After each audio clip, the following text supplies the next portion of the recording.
His secrets could end an empire. Bianca Vitali had spent years pretending she was safe, that her last name still meant something. But when her father's empire collapsed, the only man left standing was Matteo Greco. He leaned back in his chair, swirling his whiskey, his smirk slow and knowing. "You need me, Bella Mia," he murmured. "And I never give without taking something in return." Chapter 1. The Crumbling Foundation of a Fallen Empire. The news had arrived like a thief in the night, swift and brutal, leaving Bianca Vitali standing amidst the wreckage of her life. Her father, Antonio Vitali, the once unshakable pillar of their world, was gone. Not dead, no. That would have been a cleaner, more merciful ending. He was diminished. Stripped of his power, his influence, his empire, by a betrayal so profound it had shattered the very foundation upon which their family had stood for generations. Bianca clutched the delicate porcelain teacup, the warmth seeping through the fine china doing little to ease the chill that had settled deep in her bones. The opulent drawing room, once a sanctuary of hushed conversations and strategic alliances, now felt like a mausoleum, echoing with the ghosts of past glories. The scent of lilies, her mother's favorite, hung heavy in the air, a morbid reminder of the life that had been irrevocably altered. She glanced at the antique clock ticking relentlessly on the mantelpiece, each second a hammer blow against the fragile remnants of her composure. Time, once a steady, predictable rhythm, had become a chaotic torrent, threatening to sweep her away in its relentless current. Her reflection in the gilded mirror above the fireplace stared back at her, a stranger in familiar guise. The woman reflected there was not the Bianca Vitali who had effortlessly navigated galas and charity events, the Bianca Vitali who had charmed diplomats and business tycoons with a smile. This woman's eyes, usually sparkling with a carefully cultivated vivacity, were shadowed with a fear she couldn't mask. Her elegant posture, once a symbol of her confidence and breeding, was now rigid with a tension that thrummed through every nerve. She had always meticulously maintained her appearance, a habit drilled into her since childhood. Dark, cascading hair, perfectly styled, a classic, understated dress, flawless makeup. But tonight, the facade felt brittle, ready to crack under the slightest pressure. Outside, the Roman rain lashed against the tall windows, mirroring the tempest raging within her. The city, usually a vibrant tapestry of life and sound, felt muted, distant, as if the storm had swallowed it whole. She'd always found a strange comfort in storms, a sense of shared chaos.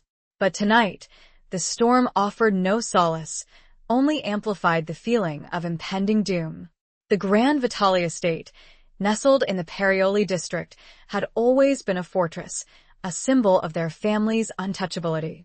Now, it felt like a prison, its high walls and intricate iron gates offering no protection against the storm that had breached their defenses from within. She thought of her father, a man who had always seemed invincible, his presence filling every room he entered. Antonio Vitali had ruled his empire with an iron fist encased in a velvet glove, a master of both charm and intimidation. He had taught Bianca the art of subtle manipulation, the power of a well-placed word, the importance of maintaining appearances at all costs. But he had also shielded her, perhaps too much, from the brutal realities of their world. A bitter laugh escaped her lips. Shielded? What a foolish notion. She had been living in a gilded cage, believing in a fairy tale of power and prestige, while the wolves circled just beyond the bars.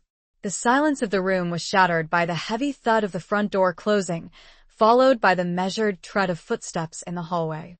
Bianca's hand instinctively went to the small, antique locket she always wore, hidden beneath her dress. It contained a miniature portrait of her mother, a woman who had died when Bianca was just a child, leaving a void that had never truly been filled. The cool metal against her skin was a small, familiar comfort. The footsteps stopped outside the drawing room, and a moment later, Marco, her father's longtime consigliere, entered. His face, usually a mask of stoic composure, was etched with a weariness that spoke volumes. Marco had been more than just an advisor to her father, he had been a constant presence in Bianca's life, a silent, watchful guardian. Bianca, he said, his voice low and gravelly, the usual formality replaced with a rare hint of pity. That was a new emotion, and one that sent a fresh wave of fear through her. Marco, she replied, her voice surprisingly steady. Tell me everything. He hesitated, his gaze shifting to the rain-streaked windows, as if searching for the right words.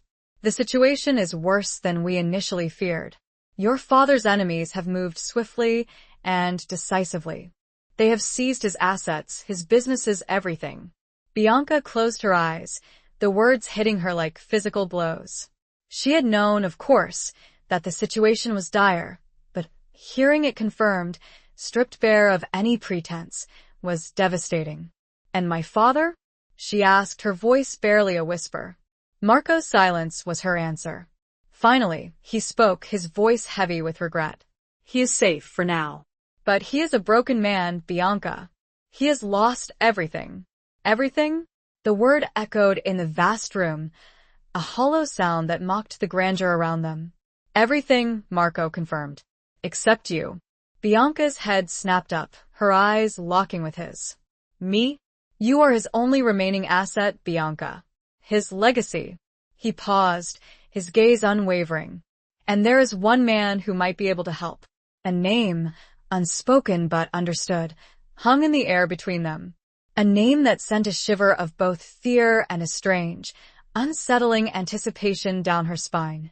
Matteo Greco, she whispered, the name tasting like ash on her tongue. Marco nodded, his expression grim. He is the only one with the power, the resources, to challenge those who have brought your father down. But he hesitated again, a flicker of something akin to warning in his eyes. His help will come at a price.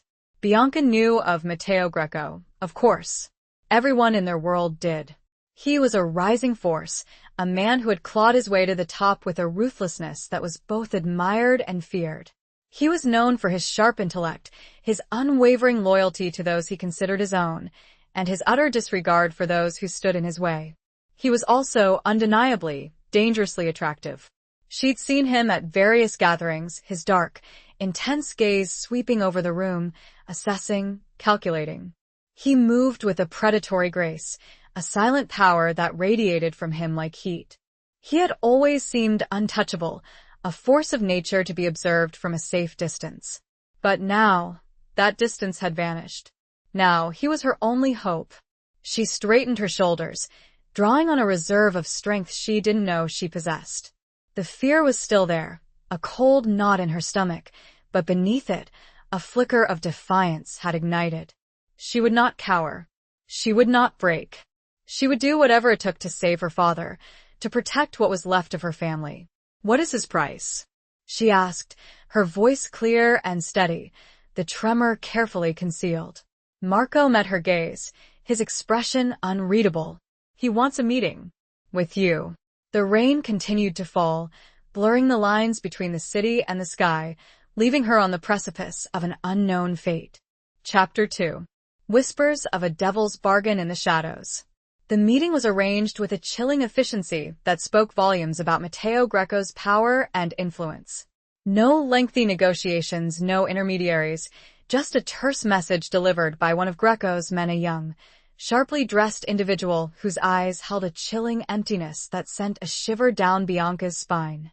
The meeting was to take place that very evening at a secluded villa on the outskirts of Rome, a place known for its discretion and its impenetrable security. Bianca spent the hours leading up to the meeting in a state of controlled anxiety. She refused to succumb to the panic that gnawed at the edges of her composure. She would meet Matteo Greco on her own terms, or at least as close to her own terms as she could manage in this desperate situation. She chose her attire with meticulous care, opting for a simple, yet elegant black dress that conveyed both strength and vulnerability. It was a strategic choice, a subtle play of power and submission. She left her hair down, its dark waves cascading over her shoulders, a deliberate contrast to the severity of the dress. Her makeup was minimal, just enough to enhance her features without appearing overly made up. She wanted to present herself as she was, stripped of the usual trappings of wealth and privilege. Marco accompanied her, his presence a silent reassurance in the face of the unknown. He had offered to stay with her during the meeting, but Bianca had refused.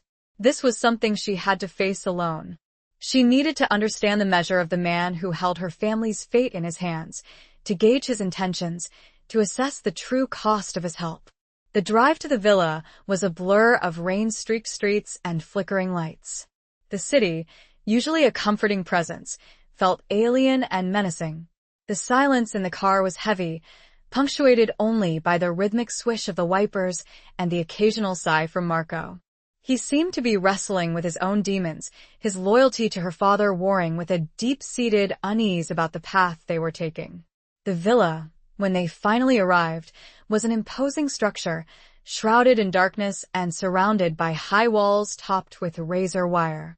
The gates swung open silently as they approached, revealing a long, winding driveway lined with ancient cypress trees.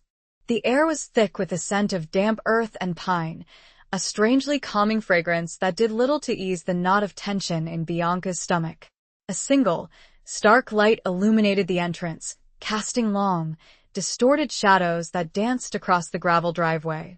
As Bianca stepped out of the car, she felt a chill that had nothing to do with the evening air. This was a place where secrets were kept, where deals were made, where lives were changed forever. A man, tall and powerfully built, emerged from the shadows, his face obscured by the darkness. He moved with a fluid grace that hinted at a dangerous undercurrent. This, Bianca knew, was not Matteo Greco. This was one of his lieutenants, a man who exuded an air of quiet menace. "Signorina Vitali," he said, his voice a low rumble. "Mr. Greco is expecting you." He led her through a series of dimly lit corridors, the silence broken only by the soft tap of their shoes on the marble floors. The villa was a labyrinth of hidden passages and secret rooms, a testament to the clandestine nature of Greco's operations. Finally, they reached a large, oak-paneled door. The lieutenant knocked once, then opened the door, stepping aside to allow Bianca to enter. The room was a study, dominated by a large, antique desk and floor-to-ceiling bookshelves filled with leather-bound volumes. A fire crackled merrily in the hearth, casting a warm, flickering glow that contrasted sharply with the coldness of the night outside.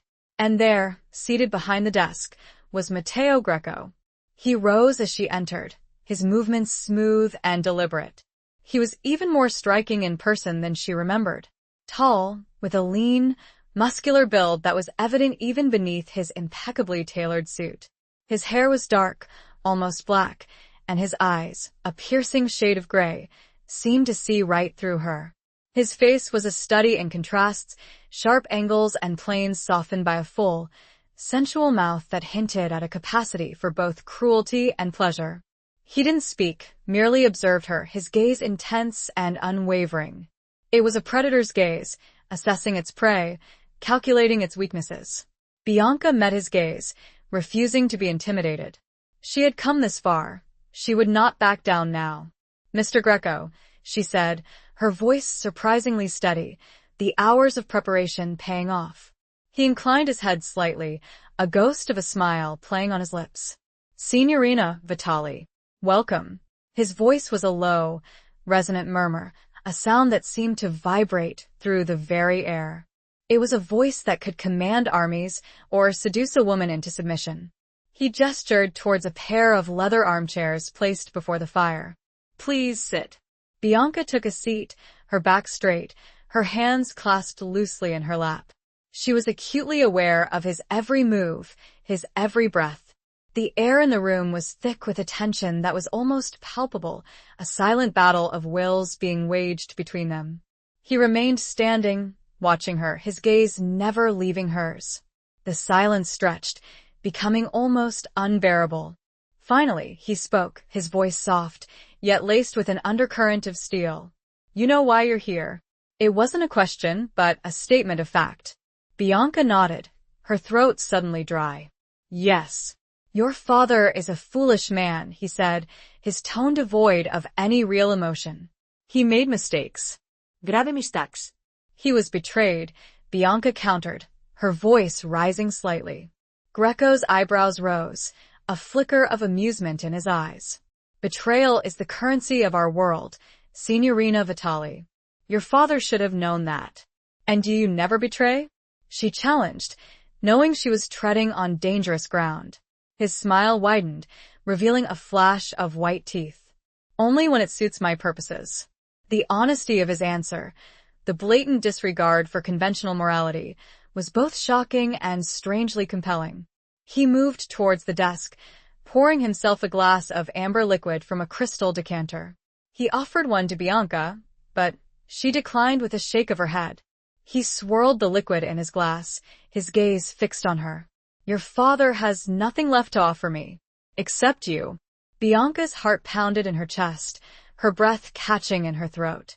She had known this was coming, but hearing it spoken aloud, in that low, seductive voice, was a different matter entirely. What do you mean? She asked, her voice barely a whisper. He took a slow sip of his drink, his eyes never leaving hers. I mean, Signorina Vitali, that I am a man who appreciates beauty and loyalty. You possess both. He paused. I am willing to restore your father's empire, to protect him, to give you back the life you once knew.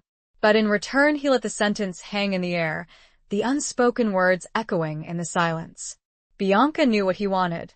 It was a bargain as old as time, a trade of power for possession. She was to be the price of her father's redemption, the collateral in a dangerous game of power and desire. A claim to be made by the devil himself. The fire crackled, casting dancing shadows on the walls, blurring the edges of a reality she no longer recognized, a reality where she was being offered as a prize. Chapter 3. The weight of a name and a legacy lost. The silence in the room pressed down on Bianca, heavy and suffocating. Matteo Greco's unspoken proposition hung in the air, a tangible presence that seemed to steal the very breath from her lungs. She felt a strange mix of terror and something else. A flicker of defiance, perhaps, or a morbid curiosity about the man who held her fate in his hands. She forced herself to meet his gaze, her eyes searching his for any hint of what? Mercy? Compassion? She found neither.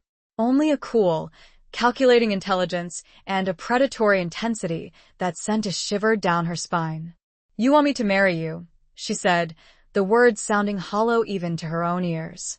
It wasn't a question, but a confirmation of the unspoken bargain. He inclined his head slightly, a ghost of a smile playing on his lips. Marriage is such a limiting term. Wouldn't you agree? I prefer to think of it as an alliance, a merging of interests. His words were carefully chosen, devoid of any romantic pretense. This was a business deal, pure and simple. Her life, her future, traded for the restoration of her father's crumbling empire. An alliance, she repeated, the word tasting like ash on her tongue. And what would this alliance entail? He moved closer, his presence filling the space between them. She could smell his cologne, a subtle blend of sandalwood and spice, a scent that was both intoxicating and unsettling. It would entail your complete cooperation, he said, his voice a low murmur that seemed to vibrate through her very being. Your loyalty, your obedience. The word obedience hung in the air, a stark reminder of the power imbalance between them. She was a pawn in his game, a piece to be moved at his will. She thought of her father, a broken man stripped of his power and prestige. She thought of the legacy he had built, the empire that had been ripped away from him. She thought of the life she had always known, the life that was now slipping through her fingers like grains of sand. Could she do this? Could she sacrifice her own happiness, her own freedom, for the sake of her family? The answer, she realized with a sinking heart, was yes. She had no choice. She was a Vitali, and loyalty to her family was ingrained in her very being. It was a duty, an obligation, a burden she had carried since birth. But there was something else, too. A flicker of defiance, a refusal to be completely broken by this arrangement. She would not be a passive victim. She would find a way to navigate this treacherous path, to maintain some semblance of control, to protect her heart from the man who sought to claim it. And if I refuse? she asked, her voice trembling slightly, despite her best efforts to remain composed. His smile vanished, replaced by a cold, hard expression that sent a chill down her spine. Then your father remains as he is. And you will be left to face the consequences alone. The threat was clear and chillingly effective. She had seen firsthand the ruthlessness of their world, the brutal consequences of defying those in power. She knew that Greco was capable of carrying out his threat without a second thought. She took a deep breath, trying to calm the frantic beating of her heart. She needed to think clearly, to find a way to negotiate, to gain some leverage in this impossible situation. "I need time," she said, her voice barely a whisper. "Time to consider your proposal." His eyes narrowed, his gaze piercing. He was not a man accustomed to being denied or delayed. "Time is a luxury you do not have, Signorina Vitali," he said, his voice laced with a hint of steel. "My offer is limited." "I understand," she replied, her voice gaining a bit of strength. "But I am not a possession to be acquired without any say in the matter. I need to speak with my father." It was a lie, of course. She had no intention of seeking her father's counsel. He was in no condition to offer advice, and she knew what his answer would be. He would tell her to do whatever was necessary to save the family, even if it meant sacrificing herself. Greco studied her for a long moment, his expression unreadable. He seemed to be weighing her words, assessing the truth behind her carefully constructed facade. Finally, he nodded, a slow, deliberate movement. "Very well. You have 24 hours. But do not mistake my patience for weakness, Signorina Vitali. My offer will not stand indefinitely." He turned away, dismissing her with a wave of his hand. The meeting was over. Bianca rose from her chair, her legs feeling shaky. She walked towards the door, her head held high, refusing to show any sign of weakness. As she reached the threshold, she paused, turning back to face him. "One more thing, Mr. Greco," she said, her voice clear and steady. "If I agree to this alliance, I expect you to uphold your end of the bargain. My father's safety and the restoration of his empire are non-negotiable." He met her gaze, a flicker of something in his eyes. Respect? Amusement? She couldn't tell. "You have my word, Signorina Vitali," he said, his voice a low murmur. "I always keep my promises." But as she walked out of the villa and into the cold night air, Bianca couldn't shake the feeling that she had just made a deal with the devil, and that the price of that deal might be far greater than she could possibly imagine. The weight of her family's name, a legacy now tarnished and fragile, pressed down on her, threatening to suffocate her with its impossible demands. Chapter 4. A dance of defiance in a gilded cage. The 24 hours that followed were a torturous exercise in controlled panic. Bianca moved through the motions of her life, attending to the mundane details of running the household, while her mind raced, desperately seeking a way out of the impossible situation she found herself in. She avoided Marco, knowing that he would try to dissuade her, to convince her to find another way. She couldn't afford to be swayed by his concern, or by her own fear. She had made a decision, and she would see it through. She spent hours in her father's study, surrounded by the remnants of his shattered empire. The room, once a symbol of his power and influence, now felt like a mausoleum, filled with the ghosts of past glories. She ran her fingers over the smooth surface of his antique desk, the same desk where he had conducted countless deals, made decisions that had shaped the lives of so many. She felt a surge of anger, directed at the men who had brought him down, at the world that had betrayed him. But beneath the anger, there was a growing sense of determination. She would not let her father's legacy be destroyed. She would rebuild it, brick by brick, even if it meant sacrificing herself in the process. She considered her options, or rather, the lack thereof. She could refuse Greco's offer, but that would mean condemning her father to a life of exile and disgrace, and leaving herself vulnerable to the enemies who had already destroyed him once. She could try to run, to disappear, but she knew that Greco's reach was long, and his patience short. He would find her, and the consequences would be dire. There was no escape. She was trapped, caught in a web of power and intrigue with no way out. But she could still fight. She could still maintain some semblance of control, even within the confines of this alliance. She would not be a passive victim, a trophy wife to be displayed and controlled. She would be a force to be reckoned with, a partner in this dangerous game, even if it was a partnership forged in coercion and fear. She spent hours practicing her responses, rehearsing the words she would say to Greco, the demands she would make. She would insist on certain conditions, on maintaining some degree of independence, on having a say in the running of the family business. She knew it was a long shot, that Greco was not a man accustomed to compromise, but she had to try. As the deadline approached, she felt a strange sense of calm descend upon her. The fear was still there, a cold knot in her stomach, but it was tempered by a sense of resolve. She had made her decision, and she would face the consequences, whatever they may be.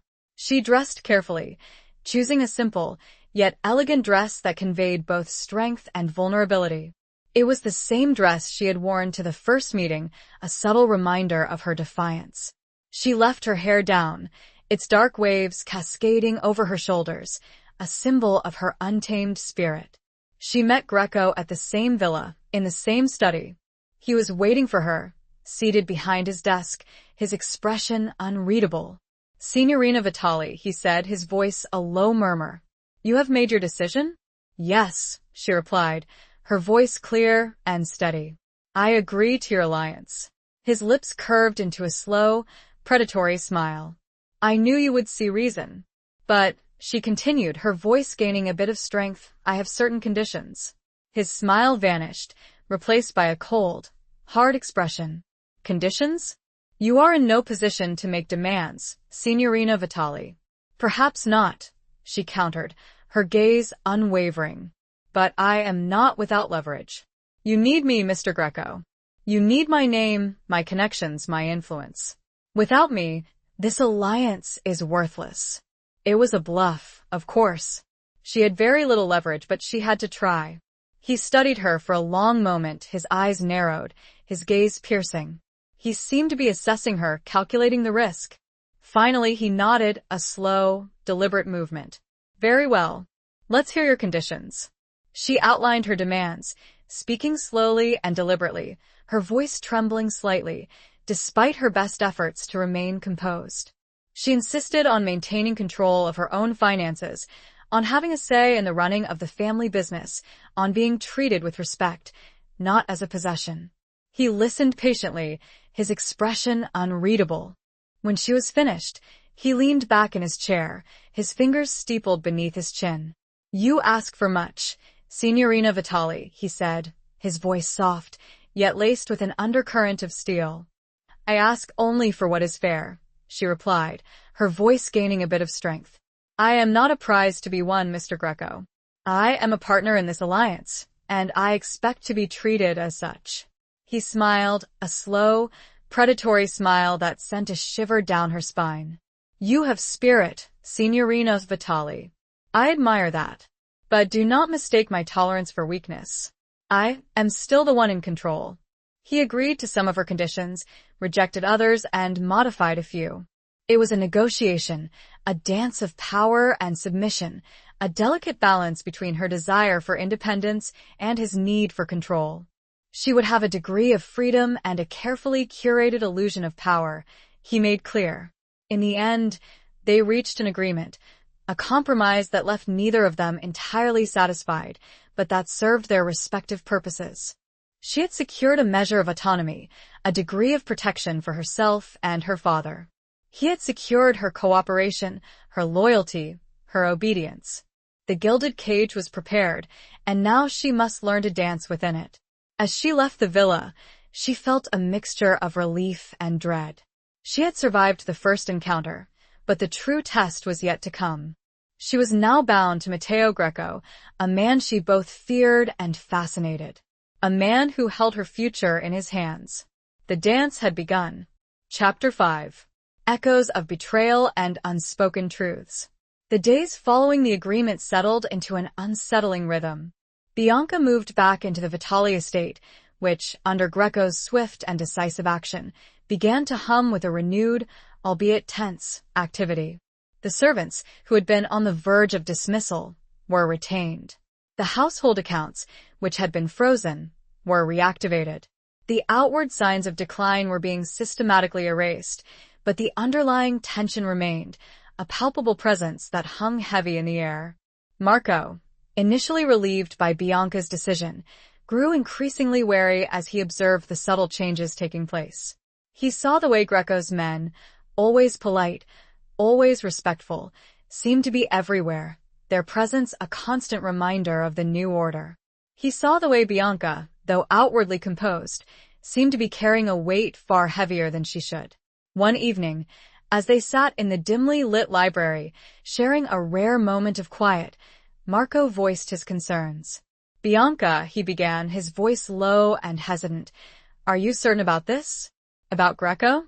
Bianca looked up from the book she was pretending to read, her eyes shadowed with a weariness she couldn't hide. "What choice did I have, Marco?" she replied, her voice a soft whisper. He was the only one who could help. "There are always other options," Marco countered, his brow furrowed with concern. "We could have what?" Bianca interrupted, a hint of bitterness in her voice. "Fled? Disappeared? Lived in poverty and disgrace? That is not the Vitali way, Marco. You know that." He sighed, running a hand through his thinning hair. "I know, Bianca. But I worry about you. Greco is a dangerous man." "I am aware of that," she replied, her gaze fixed on the intricate pattern of the Persian rug beneath her feet.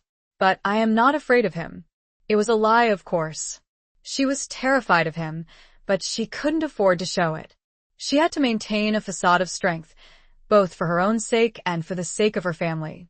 Marco studied her for a long moment, his expression filled with a mixture of concern and something else. Pity? Resignation? "He has a reputation," Marco continued, his voice hesitant. "A reputation for ruthlessness, for breaking those who oppose him." Bianca's hand instinctively went to the locket she always wore, hidden beneath her dress. The cool metal against her skin was a small, familiar comfort. "I am not opposing him, Marco," she said, her voice soft, yet firm. "I am cooperating with him." "There is a difference." "Is there?" Marco challenged, his gaze unwavering. "Or are you simply deluding yourself?" Bianca didn't answer. She couldn't answer. She didn't know the answer. She was walking a tightrope, balancing between defiance and submission, trying to navigate a treacherous path without losing her footing. The conversation ended there, unresolved, the unspoken questions hanging heavy in the air between them. In the days that followed, Bianca began to learn more about Matteo Greco, not from him directly, but from the whispers and rumors that circulated within their world. She learned that he had risen to power through a combination of cunning, ruthlessness, and unwavering loyalty to those he considered his own. She learned that he had a past shrouded in mystery, a past filled with violence and betrayal. She learned that his father, a powerful capo in the Calabrian Drangheta, had been murdered when Matteo was just a boy, a victim of a bloody power struggle within the organization. Matteo, along with his mother, had been forced to flee, to live in hiding for years, until he was old enough to reclaim his father's legacy. It was a story that resonated with Bianca, a story that mirrored her own in many ways. She, too, had lost a parent at a young age, although under very different circumstances. She, too, had been forced to grow up quickly, to learn the harsh realities of their world. She began to see him in a new light, not just as a ruthless predator, but as a man shaped by his past, a man driven by a desire for revenge and a need for control. It didn't excuse his actions, but it gave her a glimpse into the forces that had molded him, the forces that had made him the man he was. One evening, she found herself alone in the villa's garden, a secluded oasis of calm amidst the chaos of their lives. The air was cool and fragrant, filled with the scent of jasmine and roses. She sat on a stone bench, gazing up at the stars, feeling a sense of loneliness that she hadn't allowed herself to feel in a long time. She heard a sound behind her, the soft crunch of gravel underfoot. She turned to see Matteo Greco standing there, his tall figure silhouetted against the moonlight. He didn't speak, merely observed her, his gaze intense and unwavering. "I thought you were away," she said, her voice a soft whisper, breaking the silence. He moved closer, his presence filling the space around her. "I had business to attend to," he replied, his voice a low murmur. "But I am back now." He sat down beside her, not too close, but close enough that she could feel the warmth of his body, smell his cologne, a subtle blend of sandalwood and spice. They sat in silence for a long moment, the only sound the gentle rustle of the leaves in the night breeze. "You know about my father," he said, finally, his voice low and hesitant.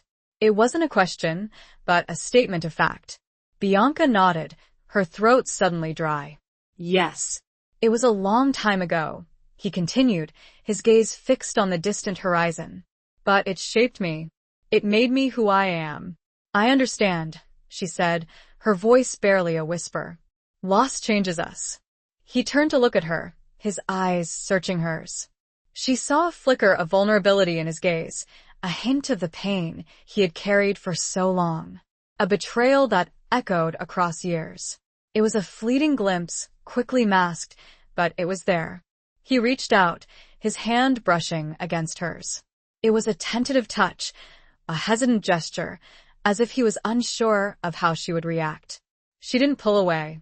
The connection remained, a shared moment of unspoken grief and understanding.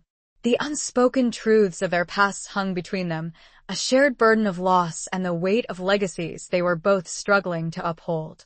Chapter 6. The Price of Protection, sealed with a glance. The touch lingered, a brief, electric connection that sent a shiver through Bianca.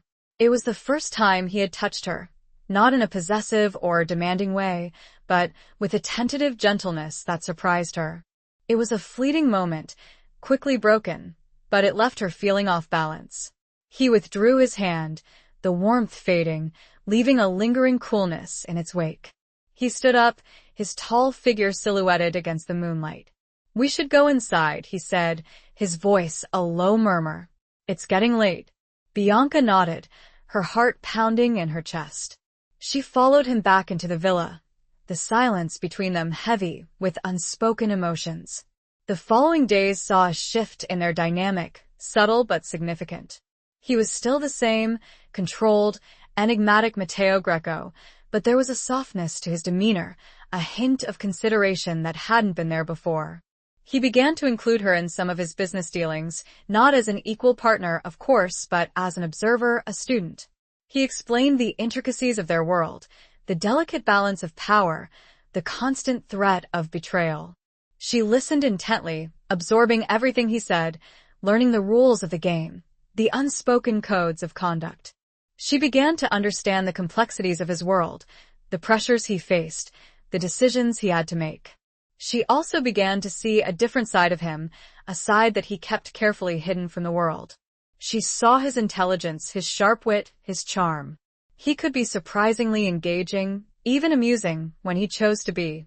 He had a dry sense of humor, a way of making light of even the darkest situations. She found herself drawn to him, despite her better judgment. She knew he was dangerous, that he was capable of great cruelty, but she couldn't deny the attraction she felt towards him. It was a dangerous attraction, a forbidden desire, but it was there, undeniable and persistent. One evening, they were having dinner together in the villa's formal dining room.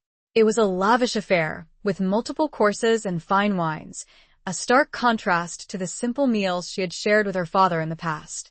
He was in a good mood, relaxed and expansive, telling her stories about his childhood, about his travels, about the people he had met. He was a captivating storyteller, his voice a low, resonant murmur that held her attention captive. She found herself laughing at his jokes, engaging in his banter, feeling a sense of ease that she hadn't expected. It was as if, for a brief moment, the walls between them had come down, and they were simply two people sharing a meal, enjoying each other's company. But then the moment passed. His expression changed, his eyes hardening, his gaze becoming more intense. "You are adapting well," he said, his voice losing its playful tone. To our arrangement. Bianca's heart skipped a beat. She knew what was coming. Yes, she replied, her voice steady, despite the tremor in her hands. I am. He leaned closer, his presence filling her senses. She could smell his cologne, that familiar blend of sandalwood and spice, a scent that had become inextricably linked with him in her mind. Good, he said, his voice a low whisper. Because it is time to solidify our alliance. She knew what he meant. It was time to consummate their bargain. To seal their agreement with a physical act, a merging of bodies, a symbolic union of power and possession. She had known this was coming, of course. It was the inevitable consequence of her decision, the price of her father's protection, the final step in this dance of defiance and submission. But knowing it and experiencing it were two different things. She felt a surge of fear, a cold knot of dread in her stomach. But beneath the fear, there was also a flicker of anticipation. A morbid curiosity about the man who held her fate in his hands, a desire to understand the depths of his passion, the extent of his control. She met his gaze, her eyes unwavering. She would not show him her fear. She would not let him see her weakness. I am ready, she said, her voice surprisingly clear and steady. He smiled, a slow, predatory smile that sent a shiver down her spine. But it was also a smile that held a hint of something else. Respect? Admiration? She couldn't tell. He stood up, extending his hand to her. She took it, her fingers trembling slightly. He pulled her to her feet, his touch sending a jolt of electricity through her body. He led her out of the dining room, through the dimly lit corridors, towards his private chambers. The silence between them was heavy, charged with an unspoken tension. As he opened his bedroom door, a room she had only ever imagined, she offered a single, unwavering glance, sealing the price of protection and the beginning of something entirely new. Chapter 7. Beneath the surface of a cold embrace. The room was a reflection of the man himself, austere, elegant, and undeniably masculine. Dark wood furniture, heavy velvet curtains, and a massive four-poster bed dominated the space. A fire crackled softly in the hearth, casting dancing shadows on the walls, creating an atmosphere of both intimacy and intimidation. The air was subtly scented with the same cologne he wore, a constant, pervasive reminder of his presence. Bianca stood just inside the doorway, her heart pounding in her chest, her senses heightened. She was acutely aware of his every move, his every breath. He closed the door behind them, the sound echoing in the stillness, sealing them in this private world. He didn't approach her immediately, but instead moved to a nearby cabinet, pouring 2 glasses of amber liquid from a crystal decanter. He offered one to her, his eyes searching hers. She took the glass, her fingers brushing against his. It was a brief, electric contact, a spark of connection that sent a shiver through her. She took a sip of the liquid, the smooth, smoky flavor warming her from the inside. It was a strong drink, meant to calm the nerves, to loosen inhibitions. He watched her, his gaze intense and unwavering. He seemed to be studying her, assessing her reaction, gauging her readiness. You are nervous, he said, his voice a low murmur. It wasn't a question, but a statement of fact. Bianca hesitated, then nodded, her throat suddenly dry. Yes. He smiled, a slow, knowing smile that did little to ease her anxiety. There is no need to be. I will not hurt you. It was a promise, but it was also a reminder of his power, of his ability to inflict pain if he chose to. He took a step closer, his presence filling her senses.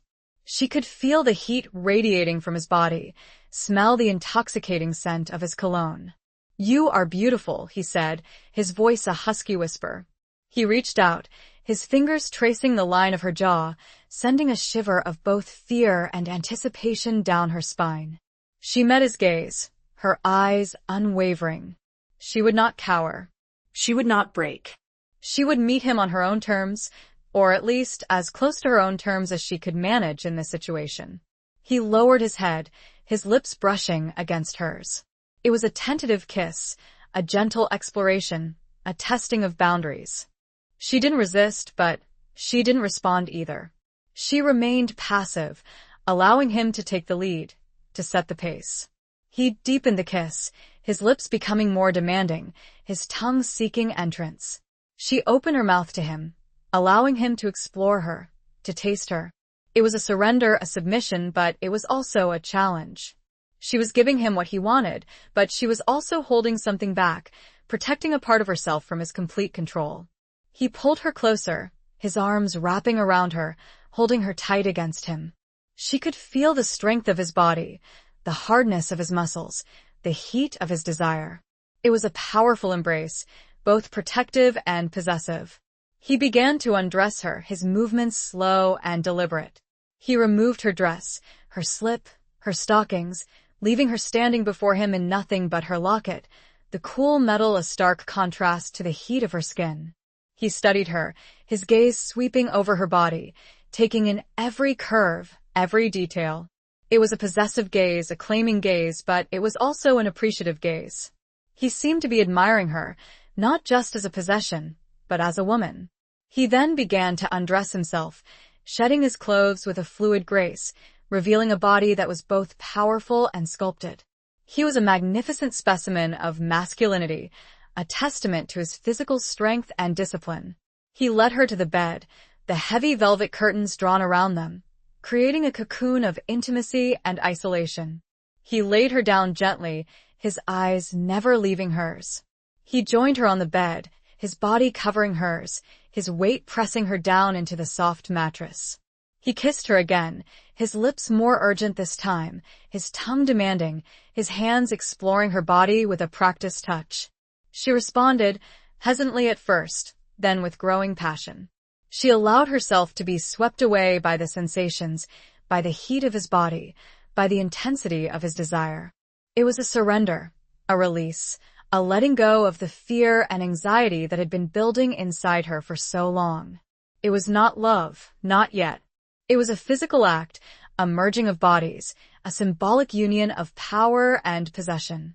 But beneath the surface of the cold embrace, there was a flicker of something else.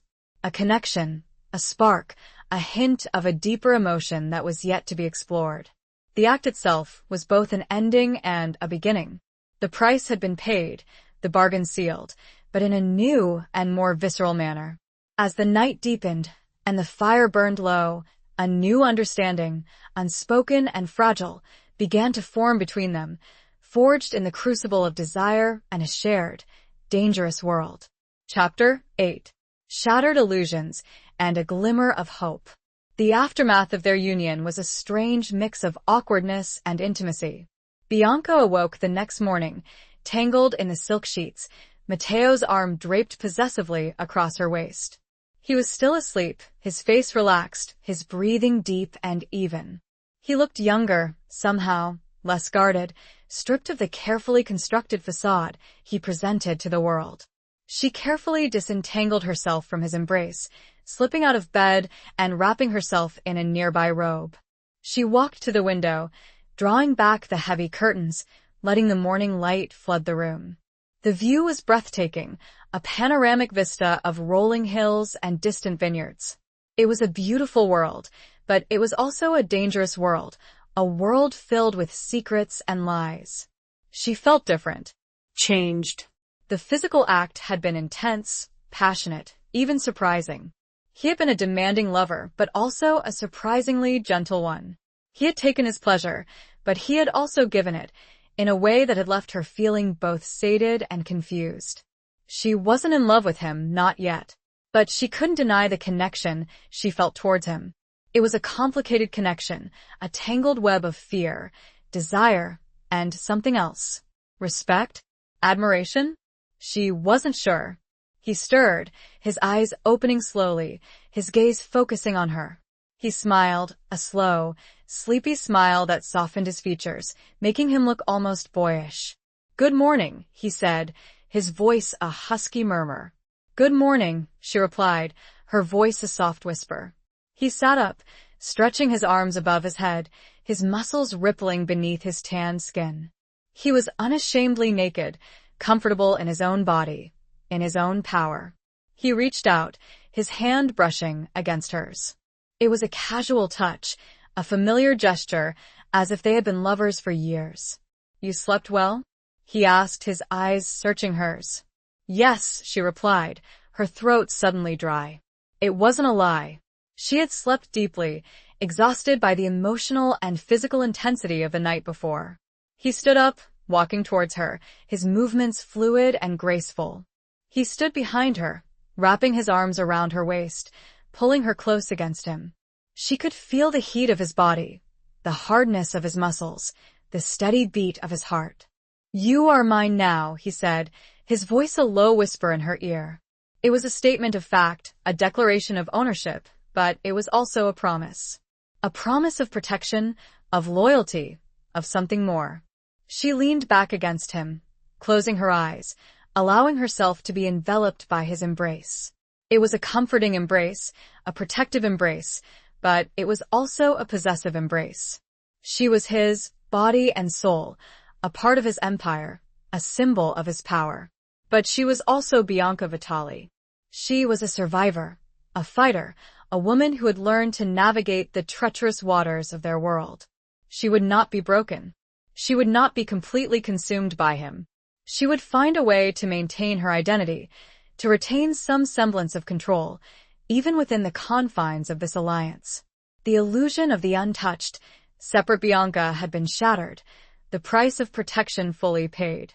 But in the broken pieces, a new Bianca began to form, one who understood the true cost of her family's legacy and the complex nature of the man she was now bound to. Over the next few weeks, she began to take a more active role in the family business. She attended meetings with Matteo, observing his interactions with his lieutenants, his rivals, his allies. She learned the intricacies of their operations, the delicate balance of power, the constant threat of betrayal.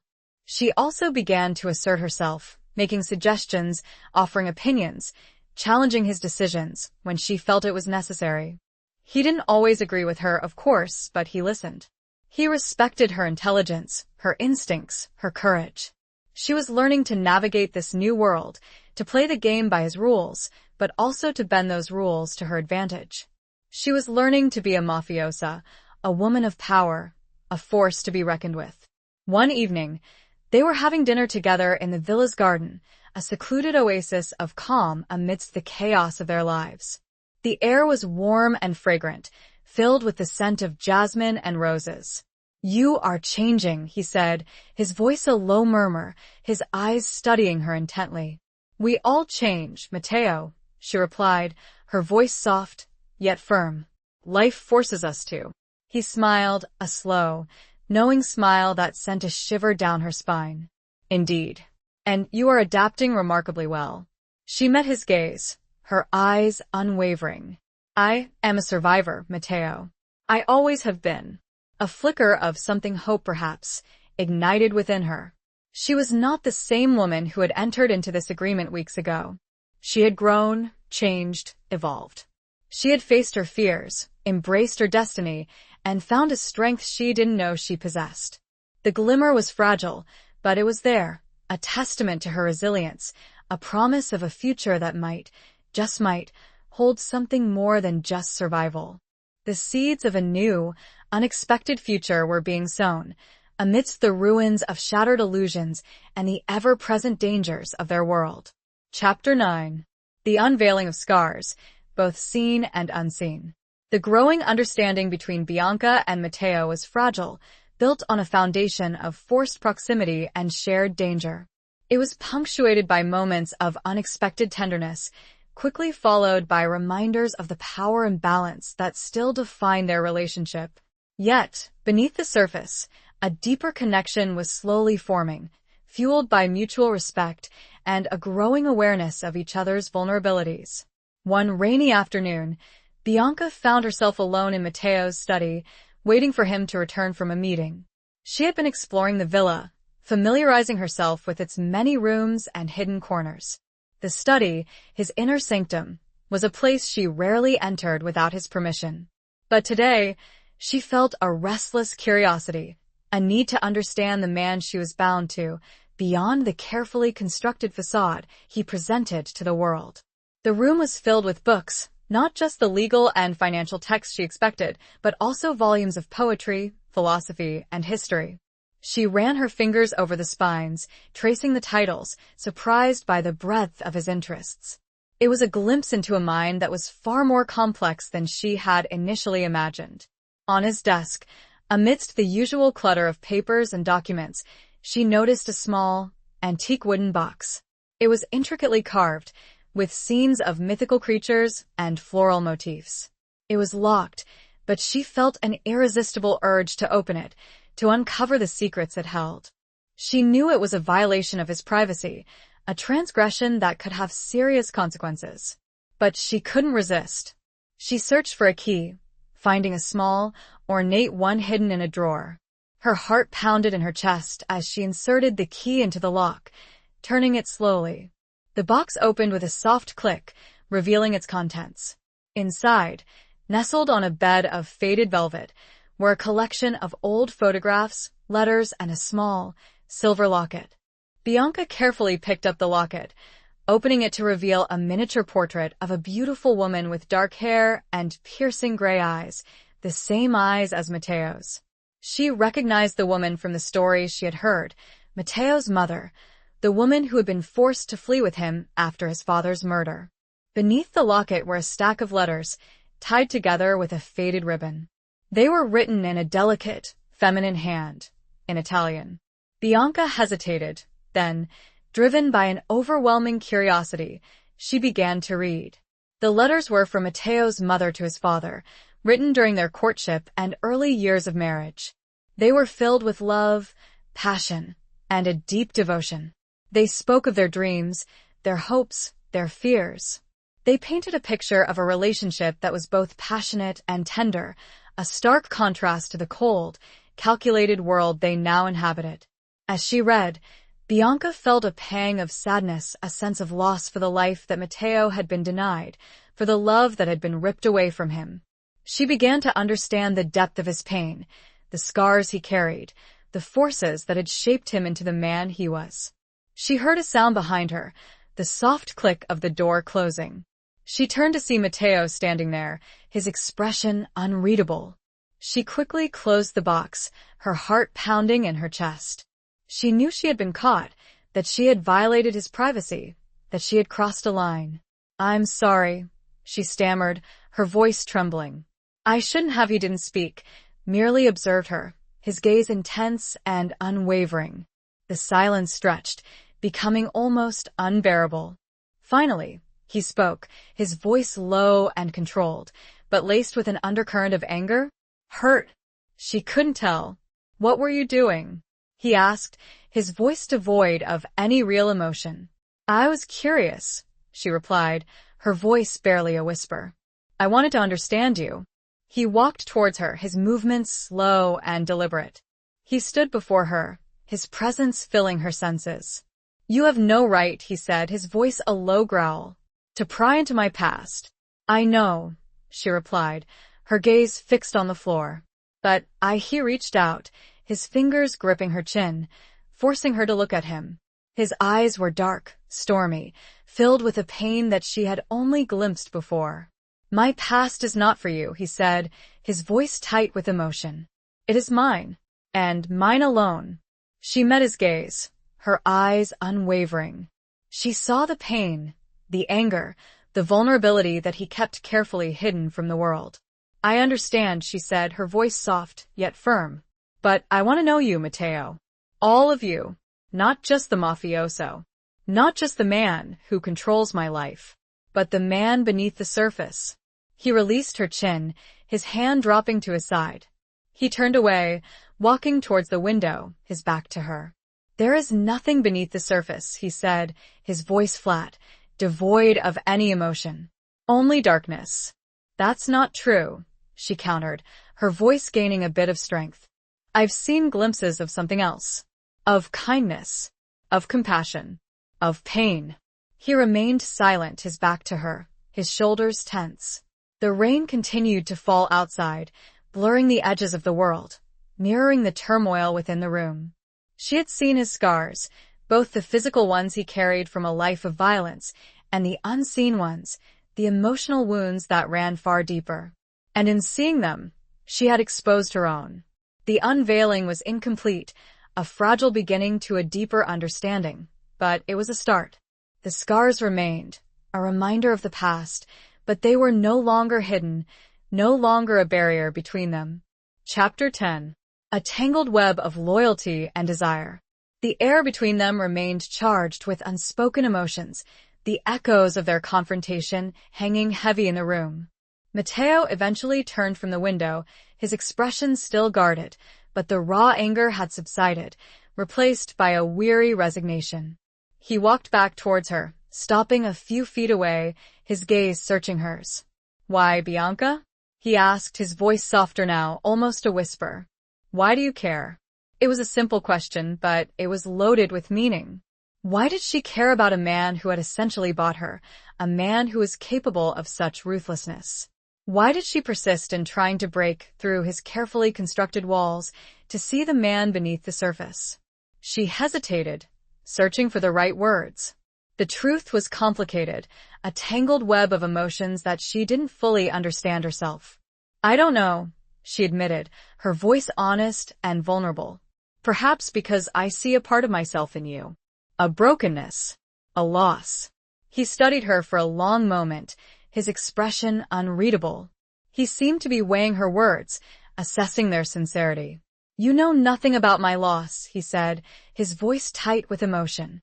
"Perhaps not," she replied, her voice soft, yet firm. "But I know about loss.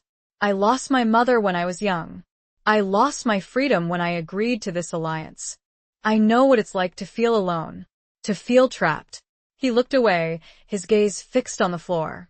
He seemed to be struggling with something, wrestling with emotions that he was unaccustomed to sharing. "My mother," he began, his voice hesitant, "she was everything to me. She was kind, gentle, loving. She was the light in my life." He paused, his voice choked with emotion. Bianca reached out, her hand touching his arm. It was a tentative gesture, a silent offer of comfort. He continued, his voice gaining a bit of strength. "When my father was murdered, she was devastated. But she was also strong. She protected me. She kept me safe. She taught me everything I know." "She sounds like an extraordinary woman," Bianca said, her voice filled with genuine admiration. He nodded, a ghost of a smile playing on his lips. "She was. And she loved him. Deeply. Even after everything." He fell silent again, lost in his memories. Bianca could see the pain in his eyes, the raw grief that he had carried for so long. "I'm sorry, Matteo," she said, her voice soft and sincere. "I'm sorry for your loss." He looked at her, his eyes searching hers. He seemed to be surprised by her empathy, by her willingness to offer comfort. "Thank you," he said, his voice a low murmur. They stood there for a long moment, the silence between them no longer awkward, but comfortable. A shared understanding, a silent acknowledgement of their mutual pain. The tangled web of their relationship was growing more complex, woven with threads of loyalty, desire, and a burgeoning empathy. It was a dangerous web, a precarious balance of power and vulnerability, but it was also compelling. Later that evening, Matteo found Bianca in the library, curled up in a chair by the fire, reading one of the books she had discovered in his study. He stood in the doorway, watching her, his expression unreadable. She looked peaceful, content, a stark contrast to the tense, anxious woman he had first met. He walked towards her, his footsteps silent on the thick rug. She looked up, her eyes meeting his. "I didn't mean to upset you," he said, his voice low and hesitant. "Earlier." She smiled, a soft, genuine smile that reached her eyes. "I know." He sat down in the chair opposite her, his gaze fixed on her. "You are different, Bianca," he said, his voice filled with a mixture of curiosity and admiration. "From any woman I have ever known." "And you are different from any man I have ever known," she replied, her voice equally soft. He chuckled, a low, rumbling sound that was surprisingly pleasant. "That is probably a good thing." They fell silent again, The only sound the crackling of the fire, the gentle rustle of the pages as Bianca turned them. "Tell me," he said, finally, his voice curious. "About your mother." Bianca hesitated, then, encouraged by his openness, she began to speak. She told him about her mother, about her kindness, her generosity, her love for life. She told him about the void her death had left in her life, about the way she had struggled to cope with her loss. He listened patiently, his expression attentive, his gaze never leaving hers. The loyalty she held for her family, and he for his, intertwined with the undeniable and dangerous sparks of desire, creating a bond both volatile and surprisingly resilient. Chapter 11. Moonlight Confessions and Forbidden Promises. As Bianca spoke, sharing fragments of her past, a sense of ease settled between them, a fragile intimacy born of shared vulnerability. The grand library, with its towering bookshelves and crackling fire, became a sanctuary, a space where the masks they wore for the world could be momentarily lowered. Matteo listened intently, his gaze never leaving her face. He asked questions, gentle probes that encouraged her to delve deeper, to reveal more of herself than she had ever intended. He seemed genuinely interested in her story, in her memories, in her feelings. When she finished speaking, a silence fell between them, a comfortable silence, filled with unspoken understanding. "Thank you," he said, his voice a low murmur, his eyes filled with a warmth that surprised her. "For sharing that with me." "Thank you," she replied, her voice equally soft for listening. He leaned forward, his elbows resting on his knees, his hands clasped loosely in front of him. "It's strange," he said, his voice hesitant, "isn't it? How two people, from such different worlds, can find common ground." "Perhaps not so strange," Bianca countered, her voice thoughtful. "We are all human, Matteo. We all experience loss. We all experience pain. We all desire connection." He met her gaze, his eyes searching hers. He seemed to be searching for something, a confirmation, an affirmation, a promise. "And what do you desire, Bianca?" he asked, his voice a low whisper, his gaze intense and unwavering. It was a loaded question, a question that hung heavy in the air between them. What did she desire? Freedom? Happiness? Love? She wasn't sure. She was still navigating this treacherous path, still trying to find her footing in this new, dangerous world. But she knew one thing. She desired him. She desired his touch, his kiss, his presence. It was a dangerous desire, a forbidden desire, but it was there, undeniable and persistent. She began, her voice trembling slightly. "I desire to be understood, to be accepted, to be more than just a possession." He nodded, his expression thoughtful. "And do you feel understood? Accepted?" "Sometimes," she replied, her voice honest and vulnerable. "With you sometimes I do." He smiled, a slow, knowing smile that sent a shiver down her spine. "And sometimes you don't?" She hesitated. Then, emboldened by the intimacy of the moment, she spoke her truth. "Sometimes," she said, her voice soft, yet firm, "I feel like a prisoner. In a gilded cage. A trophy to be displayed and controlled." His smile vanished, replaced by a cold, hard expression. "I have never treated you as a prisoner, Bianca."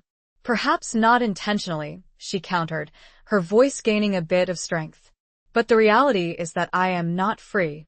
My life is not my own. My choices are limited." He stood up, pacing restlessly, his hands clenched into fists. He seemed to be struggling with her words, wrestling with the truth of her situation. He began, his voice tight with emotion. "I did what I thought was necessary. To protect you. To protect your father." "I know," she replied, her voice soft and understanding. "But protection at what cost?" He stopped pacing, turning to face her, his eyes filled with a mixture of anger, frustration, and something else. "Regret? What would you have me do, Bianca?" he asked, his voice raw and vulnerable. "Set you free? Let you go?" It was a question she had asked herself many times. Would she leave if she could? Would she walk away from this alliance, from this dangerous attraction, from this man who held her captive? She didn't know. The answer was complicated, a tangled web of emotions that she couldn't unravel. I don't know, she admitted, her voice barely a whisper. I don't know. Outside the sky had cleared. The full moon, now visible, had bathed the room in silvery light. He walked towards her, his movements slow and deliberate. He stood before her, his presence filling her senses. He reached out, his hand gently touching her cheek. It was a tender gesture, a caress that sent a shiver through her. I cannot promise you freedom, Bianca, he said, his voice a low murmur, his eyes searching hers. But I can promise you this. I will protect you. I will respect you. And I will never let anyone harm you. It wasn't a declaration of love, but it was a vow. The moonlight illuminated them, two figures bound by a forbidden promise, a promise whispered in the darkness, a promise that might just be the key to unlocking a future they could not yet imagine. Chapter 12. The Gathering Storm of Rival Families. The fragile peace that Bianca and Matteo had found was shattered by the sudden resurgence of the conflict that had brought them together in the first place. News arrived, delivered by a nervous Marco, that a coalition of rival families, those who had orchestrated Antonio Vitali's downfall, were once again making moves to consolidate their power, threatening to extinguish the Vitali legacy once and for all. Matteo, upon hearing the news, became a whirlwind of controlled fury. He immediately summoned his lieutenants, issuing orders, deploying his men, preparing for a confrontation that seemed inevitable. The villa, which had been a haven of relative calm, transformed into a command center, buzzing with activity, filled with tense faces and hushed conversations. Bianca, though excluded from the strategic planning, was acutely aware of the escalating tension. She saw the worry in Marco's eyes, the grim determination on Matteo's face, the constant presence of armed guards throughout the villa. She felt a sense of dread, a premonition of impending danger. She tried to remain calm, to focus on the mundane tasks of running the household, but it was impossible to ignore the storm clouds gathering on the horizon. She found herself constantly on edge, jumpy, her senses heightened. One evening, as Matteo was preparing to leave for a meeting with his allies, Bianca confronted him. "Matteo," she said, her voice firm, despite the tremor in her hands, "what is happening? What are you not telling me?" He hesitated, his gaze avoiding hers. He was clearly reluctant to share the full extent of the danger with her. "It's complicated, Bianca," he said, his voice evasive. "Business matters." "Don't treat me like a child, Matteo," she countered, her voice rising slightly. "I know something is wrong. I deserve to know the truth." He sighed, running a hand through his hair. He looked tired, worn down by the constant pressure.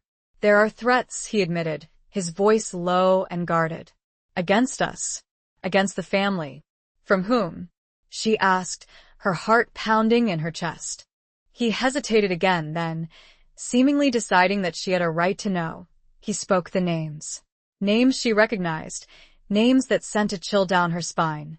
The Moretti family, the oldest and most powerful of their rivals. The Russo family, known for their ruthlessness and brutality. And a few others families, all seeking to capitalize and profit from the remains of her father's legacy. "They are challenging my authority," he continued, his voice tight with anger. "They are testing my resolve." "And what will you do?" she asked, her voice barely a whisper. He met her gaze, his eyes dark and determined. "I will defend what is mine," he said, his voice a low growl. "I will protect what is ours." It was a declaration of war, a promise of violence, a reminder of the brutal reality of their world. Bianca felt a surge of fear, not just for herself, but for Matteo. She had come to care for him, despite her better judgment. She had seen his vulnerability, his humanity, beneath the carefully constructed facade of the ruthless mafioso. She didn't want to see him hurt or worse. "Be careful, Matteo," she said, her voice trembling slightly. "Please be careful." He reached out, his hand gently touching her cheek. It was a tender gesture, a fleeting moment of intimacy amidst the looming danger. "I will," he said, his voice a low murmur. "I always am." He turned to leave, but then paused, turning back to face her. "Bianca," he said, his voice hesitant. "If anything should happen to me," she interrupted him, placing a finger on his lips. "Don't," she said, her voice firm. "Don't even think it." He smiled, a sad, knowing smile that sent a shiver down her spine. He removed her finger, his hand lingering on hers. "Just know this," he said, his voice a low whisper. "I care for you, more than I thought possible." It was not a declaration of love, not yet. But it was an admission, a confession, a revelation of a deeper emotion that he had been struggling to conceal. He kissed her then, a brief, passionate kiss that was both a promise and a farewell. Then, he was gone, disappearing into the night, leaving her alone with her fears and her growing feelings for him. The storm was gathering, the rival families circling, and Bianca found herself caught in the middle, her loyalty and her heart on the line. The coming days would test her strength, her courage, and her love in ways she could never have imagined. The threat was no longer abstract, it was real, immediate, and aimed directly at the heart of their fragile, newly formed world. Chapter 13. A test of trust in a world of lies. The days that followed Matteo's departure were filled with an almost unbearable tension. Bianca found herself jumpy, constantly on edge, her senses heightened. The villa, once a refuge, now felt like a target, its high walls and armed guards offering little comfort. She tried to occupy herself, to focus on the mundane tasks of running the household, but it was impossible to ignore the looming threat. She spent hours in the library, reading, trying to distract herself, but her mind kept returning to Matteo, to his safety, to the danger he was facing. Marco, sensing her anxiety, tried to reassure her. "He is strong, Bianca," Marco said, his voice gentle. "He knows how to handle these situations." "I know," she replied, her voice trembling slightly. "But I worry." "Worrying will not help him," Marco countered, his brow furrowed with concern. "You must remain strong. For him. For yourself." She knew he was right. She had to be strong, not just for Matteo, but for the sake of her family, for the legacy she was now a part of. She could not afford to succumb to fear. She began to take a more active role in the running of the villa, overseeing the staff, managing the accounts, making decisions that would normally have been Matteo's responsibility. She discovered a strength she didn't know she possessed, a capacity for leadership, a willingness to take charge. One evening, as she was working late in Matteo's study, she received a message. It was a cryptic note, delivered by one of the guards, a man she didn't recognize. The note was unsigned, but she knew immediately who it was from. It was from one of Matteo's rivals, a man named Alessandro Moretti, the head of the Moretti family. The note requested a meeting, a private meeting, without Matteo's knowledge. It promised information that could help her protect Matteo. Bianca was suspicious. She knew that Moretti was a dangerous man, a ruthless enemy. She knew that this could be a trap, a ploy to lure her into a vulnerable situation. But she also knew that she had to consider it. If there was even a chance that she could help Matteo, she had to take it. She wrestled with the decision, her mind racing, her heart pounding in her chest. She considered telling Marco, but she knew that he would advise against it, that he would try to protect her. In the end, she decided to trust her instincts. She would meet with Moretti, but she would be careful. She would take precautions. She would not go alone. She contacted a trusted member of the household staff, a woman named Sofia, who had been with the Vitali family for many years. Sofia was strong, resourceful, and fiercely loyal. Bianca confided in her, explaining the situation, asking for her help. Sofia, though initially hesitant, agreed to accompany her. They arranged a meeting with Moretti, choosing a neutral location, a small, secluded cafe in a quiet neighborhood. They arrived at the cafe, their senses on high alert. Moretti was already there, seated at a table in the back, his face obscured by shadows. He was a tall, imposing figure with a cold, calculating gaze. Bianca and Sofia sat down opposite him, their hands hidden beneath the table, ready to defend themselves if necessary. "Signorina Vitali," Moretti said, his voice a low rumble. You are brave to come. What do you want, Moretti? Bianca asked, her voice firm, despite the tremor in her hands. I want peace, he replied, his eyes searching hers. An end to this conflict. Bianca was skeptical. She knew that Moretti was not a man of peace. He was a man of power, a man who would do anything to achieve his goals. And what makes you think I would believe you? She challenged, her gaze unwavering. He smiled, a cold, predatory smile that sent a shiver down her spine. I have information, he said, his voice a low whisper. Information about Matteo. Information that could save his life. Bianca's heart skipped a beat. She leaned forward, her interest piqued. What information? She asked, her voice barely a whisper. He revealed a plot, a betrayal from within Matteo's own ranks, a conspiracy to assassinate him, orchestrated by one of his most trusted lieutenants. A viper in their midst. It was a test of trust, a gamble in a world where lies were the currency and truth a rare and dangerous commodity. Bianca listened, her mind reeling, her heart filled with a mixture of fear and anger. She had to decide, quickly, whether to believe him, whether to trust this man who was her sworn enemy. The fate of Matteo and the future of their world hung in the balance. Chapter 14. The Serpent's Kiss and the Lion's Roar. The information Moretti provided was specific, detailed, and chillingly plausible. He named the traitor, a man named Lorenzo, who had been with Matteo for years, a man who had earned his trust, a man who had access to his inner circle. Moretti claimed that Lorenzo was working with a coalition of rival families, including the Moretti, to eliminate Matteo and seize control of his empire. Bianca listened, her mind racing, trying to assess the truth of his words. She knew that Moretti was a master manipulator, a liar, a man who would do anything to achieve his goals. But she also knew that he was a pragmatist, a man who understood the balance of power. He wouldn't reveal this information without a reason, without expecting something in return. Why are you telling me this, Moretti? She asked, her voice sharp and suspicious. What do you gain from this? He smiled, a cold, calculating smile that sent a shiver down her spine. Let's just say I prefer to deal with you, Signorina Vitali, he said, his voice a low murmur. You are more reasonable than your husband. More predictable. It was a veiled insult, a suggestion that she was weak, easily manipulated. But it was also a compliment in a twisted sort of way. He saw her as a potential ally, a partner in his own schemes. And what exactly do you propose? She asked, her voice steady, despite the turmoil within her. He outlined his plan, a proposal that was both audacious and dangerous. He wanted her to help him neutralize Lorenzo, to remove the threat from within Matteo's ranks. In return, he promised to call off the other families to ensure Matteo's safety, to allow him to retain control of his empire.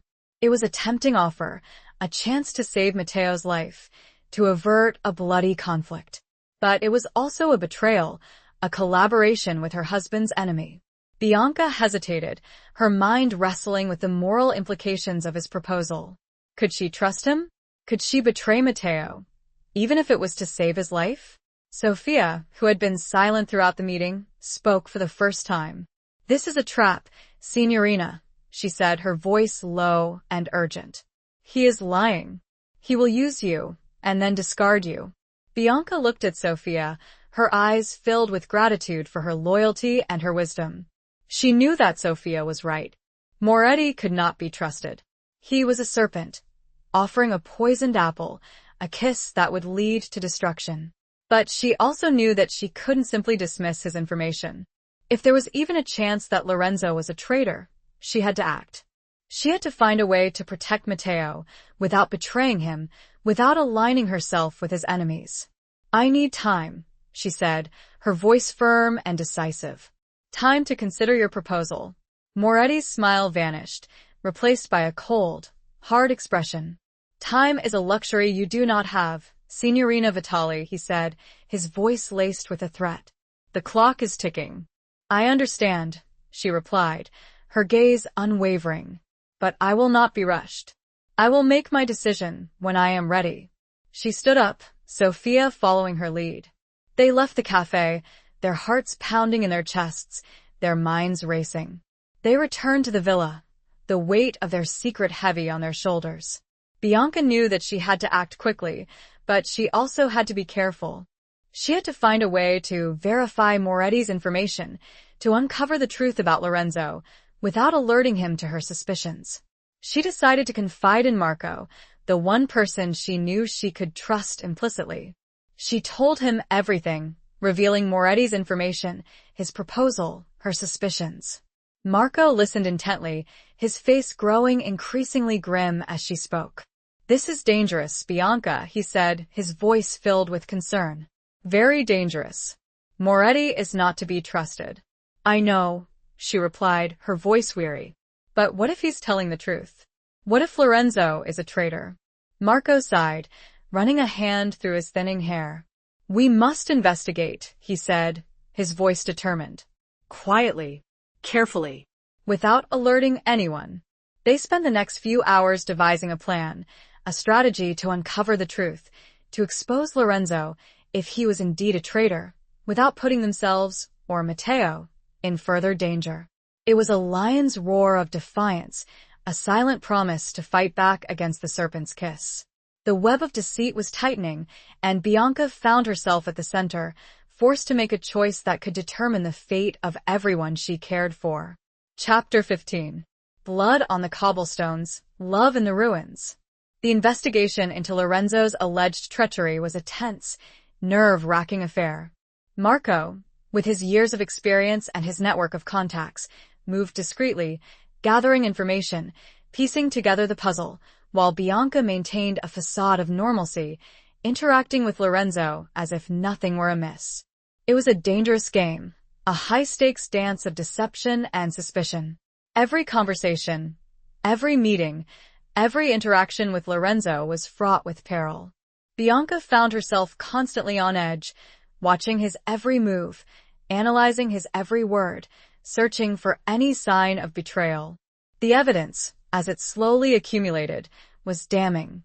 Marco discovered secret meetings between Lorenzo and members of rival families, intercepted coded messages, and uncovered financial transactions that pointed to a conspiracy. It became increasingly clear that Moretti, despite his own treacherous nature, had been telling the truth. Lorenzo was indeed a traitor, a serpent in their midst, plotting Matteo's downfall. The revelation filled Bianca with a mixture of anger and sadness. She had respected Lorenzo, trusted him, considered him a part of their family. To learn that he was capable of such betrayal was a bitter pill to swallow. But there was no time for sentimentality. She had to act, quickly and decisively, to protect Matteo. She and Marco presented their findings to Matteo, who had returned from his meetings, weary but resolute. The confrontation took place in Matteo's study, the same room where Bianca had first discovered the secrets of his past. Matteo listened intently, his expression hardening as he heard the evidence against Lorenzo, his eyes darkening with a cold fury. He had trusted Lorenzo implicitly, had considered him a loyal friend, a confidant. The betrayal cut deep, a wound that went beyond mere business interests. "He will pay," Matteo said, his voice a low growl, his fists clenched. "He will pay for his treachery." Bianca placed a hand on his arm, her touch a calming influence, a reminder of the need for caution. "We must be careful, Matteo," she said, her voice soft yet firm. "We cannot act rashly. We need a plan." He looked at her, his eyes searching hers. He saw the strength, the determination, the love in her gaze. "You are right," he said, his voice softening slightly. "We will do this together." They devised a plan, a strategy to expose Lorenzo, to neutralize him, without causing a wider conflict, without alerting the other families to their knowledge. It was a delicate operation, a carefully choreographed dance of deception and retribution. The plan was put into action the following evening. Lorenzo was summoned to the villa, under the pretext of a routine meeting. He arrived, unsuspecting, his demeanor confident, his smile masking his treachery. He was ushered into Matteo's study, where Matteo, Bianca, and Marco were waiting for him. The atmosphere in the room was tense, charged with unspoken accusations. Matteo confronted Lorenzo, presenting the evidence, laying bare his betrayal.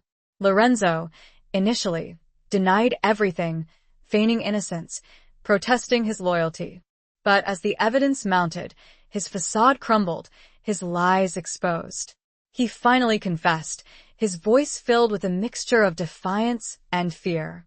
He admitted to working with the rival families, to plotting Matteo's assassination, to seeking to seize control of his empire. Matteo's fury was a palpable force, a terrifying presence that filled the room. He wanted to kill Lorenzo to end his life then and there. But Bianca intervened, reminding him of the need for discretion, of the potential consequences of a rash act. "We cannot risk a war, Matteo," she said, her voice calm and controlled. "We must handle this quietly, efficiently." Matteo, reluctantly, agreed. Lorenzo was taken away, his fate sealed. He would be dealt with, swiftly and brutally, but not in a way that would ignite a wider conflict.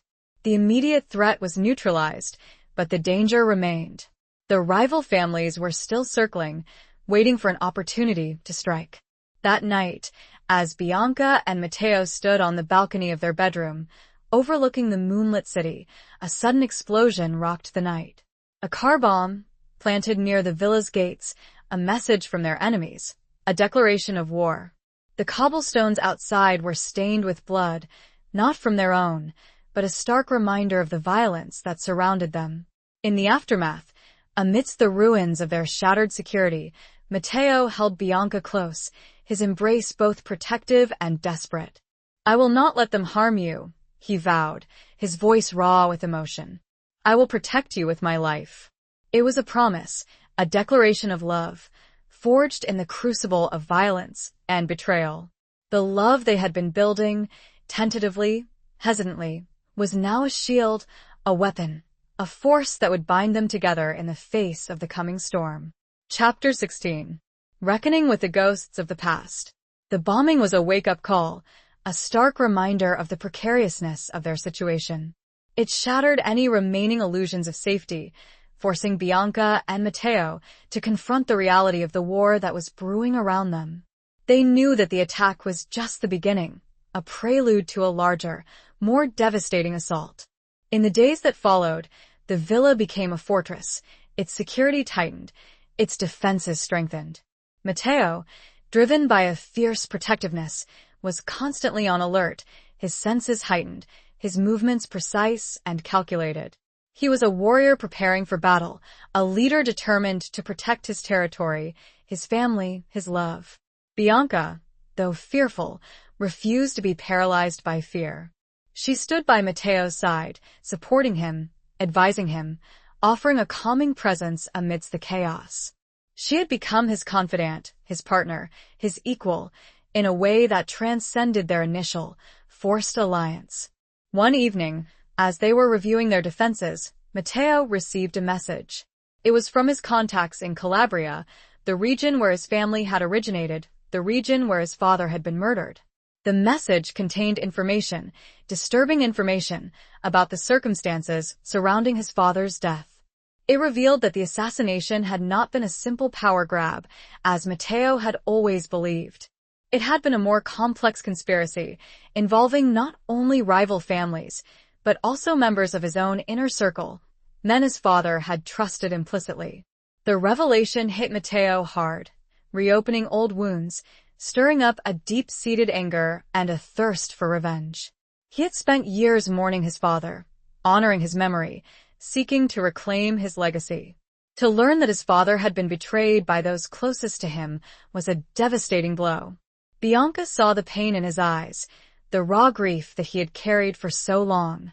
She reached out, her hand gently touching his arm. "Matteo," she said, her voice soft and compassionate. "What is it? What's wrong?"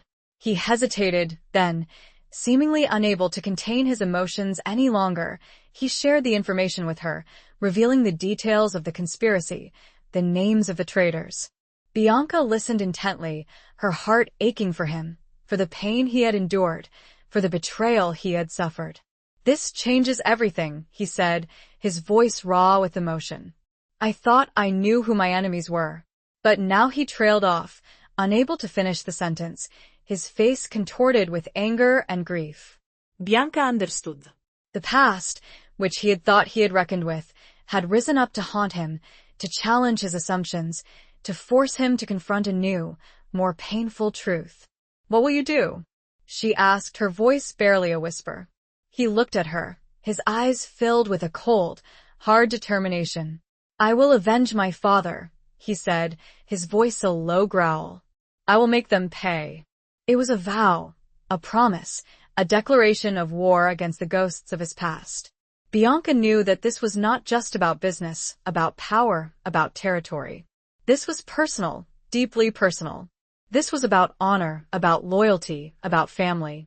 She also knew that it was dangerous, that it could lead to a bloody conflict, that it could put them all at risk. But she didn't try to dissuade him. She didn't try to talk him out of it.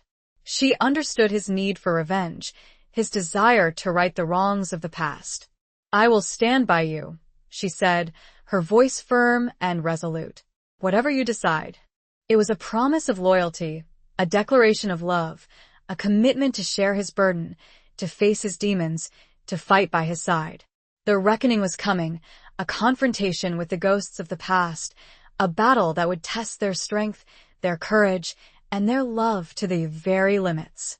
The secrets that had been buried for so long were now unearthed, demanding justice, demanding retribution, demanding a final, bloody accounting. Chapter 17. The Heart's Rebellion Against a Cruel Fate. Matteo's quest for revenge consumed him, driving him to the brink of obsession. He spent days poring over old files, contacting informants, piecing together the details of the conspiracy that had led to his father's death. He was a man possessed, fueled by a righteous anger and a deep-seated need for justice. Bianca watched him, her heart aching for him, for the pain he was enduring, for the darkness that threatened to engulf him. She tried to offer him comfort, to provide a calming presence, but he was often distant, lost in his own thoughts, his mind focused on the past. She understood his need for revenge, but she also feared for him. She feared that his obsession would consume him, that it would lead him down a path of no return, that it would destroy him and everything they had built together. One evening, as he was preparing to leave for a meeting with his contacts in Calabria, Bianca confronted him. "Matteo," she said, her voice firm, despite the tremor in her hands, "you are losing yourself. You are letting this consume you." He looked at her, his eyes filled with a cold, hard determination. "I have to do this, Bianca," he said, his voice raw with emotion. "I have to avenge my father. I have to make them pay." "I know," she replied, her voice soft, yet insistent. "But at what cost? Will you sacrifice everything? Our future? Our love?" He hesitated, his gaze softening slightly.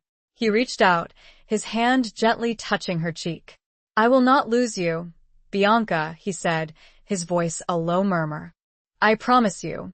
But it was a promise he couldn't guarantee, a promise that was threatened by the forces that were driving him, by the ghosts of his past that were demanding satisfaction. Bianca knew that she had to do something, to find a way to reach him, to pull him back from the brink, to save him from himself. She decided to take a risk, a desperate gamble to break through his obsession, to remind him of the present, of the life they had built together, of the love they shared. She arranged a surprise, a secret rendezvous, a place that held special meaning for them both. It was the villa's garden, the same garden where they had shared their first moments of vulnerability, the same garden where he had revealed the secrets of his past. She decorated the garden with candles, with flowers, with soft music. She prepared a simple meal, a reminder of the ordinary pleasures of life, a contrast to the violence and intrigue that consumed their world. When Matteo returned from his meeting, weary and emotionally drained, she led him to the garden, her hand in his, her heart pounding in her chest. He stopped, his eyes widening in surprise as he took in the scene. He looked at her, his expression questioning, confused. "What is this?" he asked, his voice a soft whisper. This, she replied, her voice trembling slightly, is us. This is our life. This is what we are fighting for. She gestured towards the candles, the flowers, the food. This is love, Matteo. This is hope. This is the future. He looked at her, his eyes searching hers. He seemed to be struggling with something, wrestling with the conflicting emotions that were tearing him apart. She walked towards him, her arms wrapping around him, holding him tight.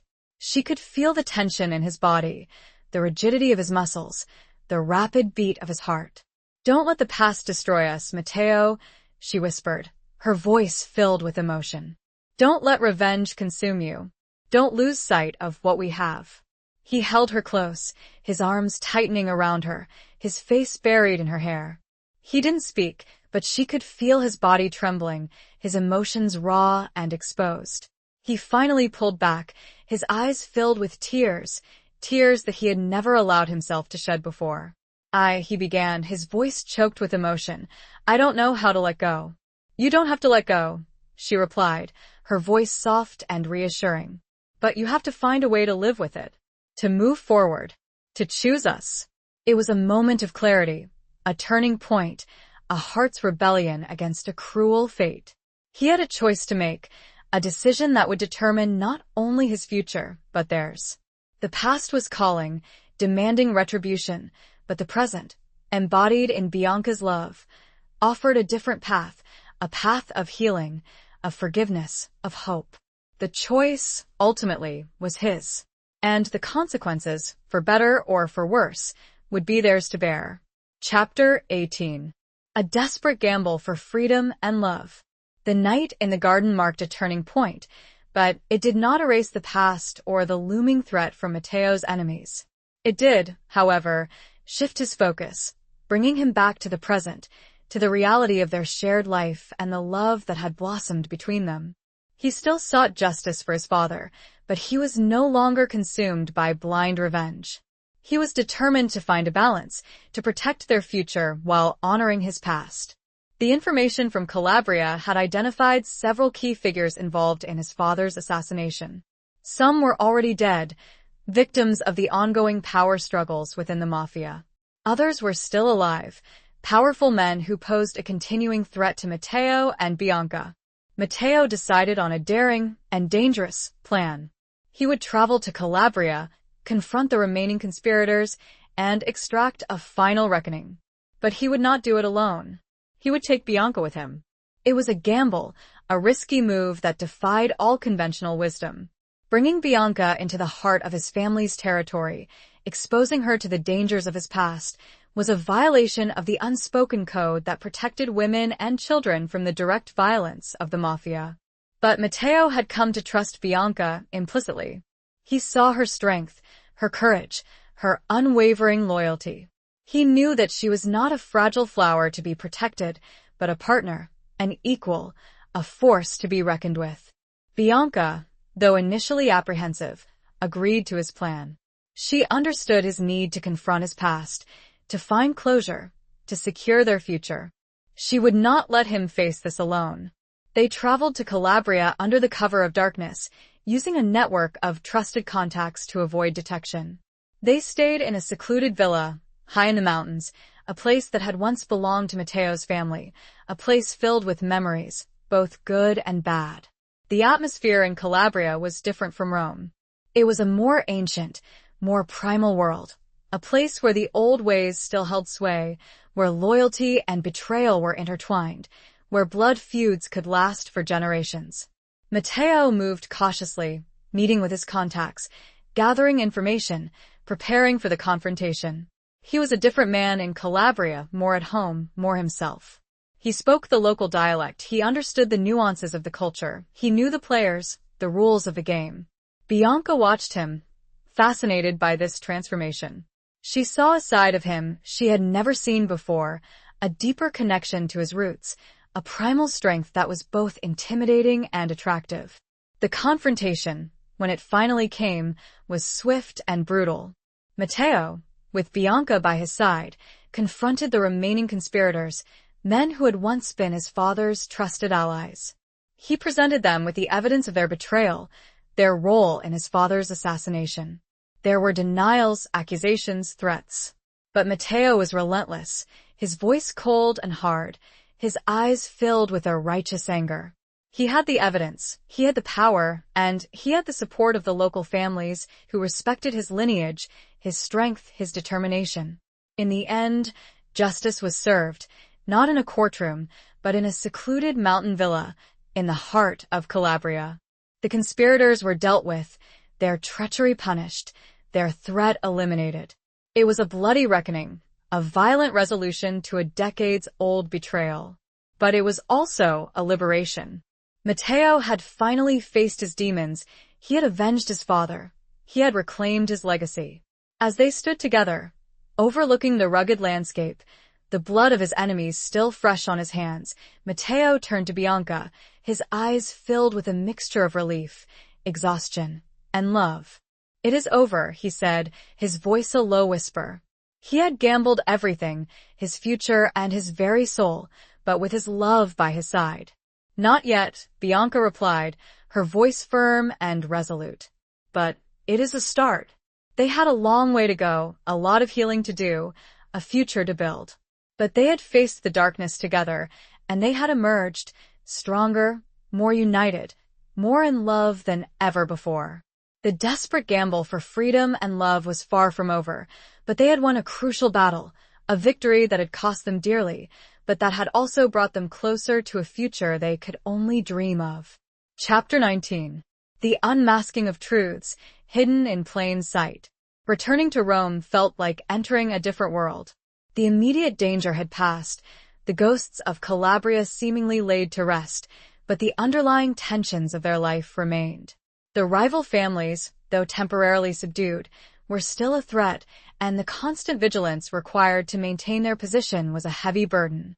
Matteo, though relieved to have avenged his father, was also changed by the experience. He was more withdrawn, more introspective, haunted by the violence he had witnessed and inflicted. Bianca tried to reach him, to offer him comfort, but he seemed to be building walls around himself again, retreating into the darkness that she had fought so hard to pull him out of. One evening, as they were sitting in the library, Bianca noticed a small, antique box on Matteo's desk. It was the same box she had found before, the box containing the mementos of his mother and father. She had never mentioned it to him after that first, tense encounter, but she had often wondered about its contents, about the secrets it held. She hesitated, then, driven by a need to understand him, to bridge the growing distance between them, she asked him about it. "Matteo," she said, her voice soft and hesitant. "That box, what's in it?" He looked up, his expression guarded, his eyes filled with a mixture of surprise and apprehension. "It's nothing," he said, his voice evasive. "Just old things." "I know it's not nothing," she countered, her voice gentle but firm. "I know it means something to you." He sighed, running a hand through his hair. He looked tired, worn down by the constant pressure, by the secrets he kept. "It's my parents," he said, his voice barely a whisper. "Their letters. Their pictures. Their memories." Bianca remembered the letters she had read, the passionate words of love and devotion, the glimpse into a relationship that had been cut short by violence. "Can I see them?" she asked, her voice filled with a genuine curiosity, a desire to connect with him, to understand his past. He hesitated, then, seemingly making a decision, he nodded. He opened the box, revealing its contents, the faded photographs, the delicate handwriting, the tangible remnants of a love story that had ended in tragedy. He handed her a photograph, a picture of his parents, young and vibrant, their eyes filled with love and hope. They looked happy, carefree, a stark contrast to the harsh realities of the world they inhabited. "They were so young," Bianca said, her voice filled with a wistful sadness. "They were," Matteo replied, his voice soft and nostalgic. "And they were in love. Deeply, madly. In love." He shared the letters with her, translating the Italian passages, revealing the intimate details of their courtship, their marriage, their dreams for the future. He spoke of his father's strength, his mother's kindness, their unwavering devotion to each other. As he spoke, Bianca began to see a new layer of complexity to his father, a side that had been obscured by the legend of the ruthless mafioso. She saw a man who had loved deeply, who had cherished his family, who had been betrayed by those he trusted. And then she saw something else. A small, folded piece of paper, tucked away in a corner of the box. It was a letter, written in a different hand, a hand she didn't recognize. She picked it up, unfolding it carefully. The letter was dated just days before Matteo's father's assassination. It was addressed to his father, and it was signed with a single initial, M. The letter was cryptic, filled with veiled threats and warnings. It spoke of a conspiracy, a plot to overthrow him, a betrayal from within. It urged him to be careful, to trust no one, to protect himself and his family. Bianca's heart pounded in her chest as she read the words. M. Who was M? Could it be Marco? She looked at Matteo, her eyes filled with a mixture of fear and suspicion. Matteo, she said, her voice trembling slightly. Who is M? He looked at her, his expression confused. He took the letter, reading it for the first time. His face paled, his eyes widening in disbelief. I don't know, he said, his voice a stunned whisper. I've never seen this before. The unmasking of truths had begun, revealing a hidden layer of betrayal, a secret that had been buried for years, a secret that threatened to shatter everything they thought they knew. The M was a ghost from the past, a phantom menace, a figure that could be anyone, even someone they trusted implicitly. The revelation cast a long shadow, forcing them to question everything, to reevaluate their relationships, to confront the possibility that the enemy they had been fighting was closer than they ever imagined. Chapter 20. The final confrontation of hearts and loyalties. The discovery of the letter with the initial M cast a long shadow over their lives, turning their world upside down. The possibility that Marco, Antonio Vitali's longtime consigliere and Bianca's trusted confidant, could be involved in Matteo's father's assassination was a devastating blow. It was a betrayal that cut deeper than any they had faced before, a betrayal that threatened to shatter the very foundation of their trust. Matteo, initially, refused to believe it. He had known Marco for years, had trusted him implicitly. Marco had been a constant presence in his life, a loyal advisor, a friend. The idea that he could be a traitor was unthinkable. But Bianca, with her outsider's perspective and her sharp instincts, saw the clues, the subtle inconsistencies, the pieces of the puzzle that didn't quite fit. She remembered Marco's initial reluctance about her alliance with Matteo, his veiled warnings, his overprotectiveness. She remembered the way he had always seemed to be observing, calculating, controlling. She presented her suspicions to Matteo, cautiously, carefully, aware of the pain and disbelief he was experiencing. She laid out the evidence, the circumstantial clues, the nagging doubts that had been growing in her mind. Matteo listened, his expression torn between denial and a dawning horror. He argued, he defended Marco, he refused to accept the possibility of his betrayal. But as Bianca continued to present her case, the evidence, however circumstantial, became increasingly difficult to ignore. They decided to investigate, discreetly, carefully, without alerting Marco to their suspicions. They delved into old records, contacted informants, pieced together the fragments of information that had been hidden for so long. The truth, as it slowly emerged, was even more shocking than they had imagined. Marco was not just involved in Matteo's father's assassination, he had been the mastermind behind it. He had orchestrated the entire conspiracy, manipulating events, playing both sides, using his position of trust to betray the man he had sworn to protect. His motive was complex, a tangled web of ambition, greed, and a long-held resentment towards Antonio Vitali. He had coveted Antonio's power, his influence, his empire. He had seen an opportunity to seize control, to become the puppet master, pulling the strings from behind the scenes. The revelation hit Matteo like a physical blow. He had trusted Marco completely, had considered him a father figure, a mentor. To learn that he had been betrayed by the man he had held in such high regard was a devastating betrayal, a wound that cut deeper than any physical injury. Bianca watched him, her heart aching for him, for the pain he was enduring, for the shattered illusions that lay in ruins around him. She reached out, her hand gently touching his arm, offering a silent comfort, a steadfast support. "I'm sorry, Matteo," she said, her voice soft and compassionate. "I know how much this hurts." He looked at her, his eyes filled with a mixture of anger, grief, and betrayal. "I trusted him," he said, his voice raw with emotion. "I loved him." "I know," she replied, her voice equally soft. "And he betrayed that trust. He betrayed that love." They knew that they had to confront Marco, to expose his treachery, to bring him to justice. But they also knew that it would be dangerous, that Marco was a cunning and ruthless opponent, a man who would stop at nothing to protect himself. They devised a plan, a carefully orchestrated strategy to expose Marco, to confront him with the evidence of his betrayal, to force him to confess.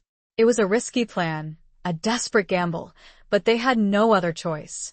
The final confrontation took place in the villa's library, the same room where so many secrets had been revealed, so many turning points had occurred. Matteo, Bianca, and Marco were present, the atmosphere thick with tension, charged with unspoken accusations.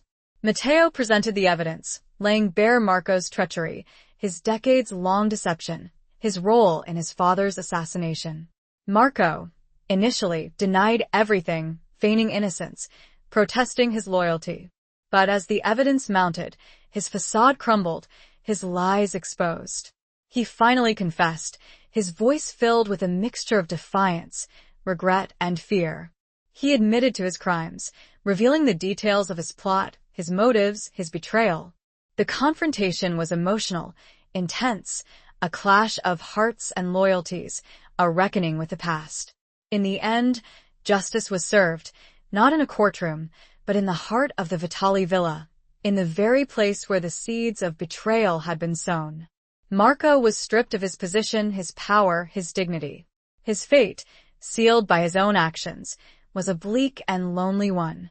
The final confrontation of hearts and loyalties had ended, leaving behind a trail of shattered trust and the bitter taste of betrayal, but also clearing the path for a new beginning, a future free from the shadows of the past. Epilogue. The years that followed were a testament to resilience, forgiveness, and the enduring power of love. The storm had passed, leaving behind a landscape scarred but not broken, a world forever changed but not destroyed. Bianca and Matteo, bound together by a love forged in fire and tested by betrayal, had weathered the tempest and emerged stronger, more united, more deeply connected than ever before. The Vitali Empire, rebuilt and revitalized under Matteo's leadership, flourished. He ruled with a firm hand, but also with a newfound wisdom, a compassion born of his own experiences, a commitment to justice that went beyond mere vengeance.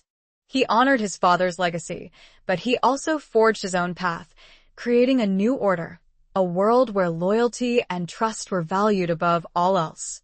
Bianca, no longer a pawn in a dangerous game, but a true partner, an equal, a force to be reckoned with, stood by his side.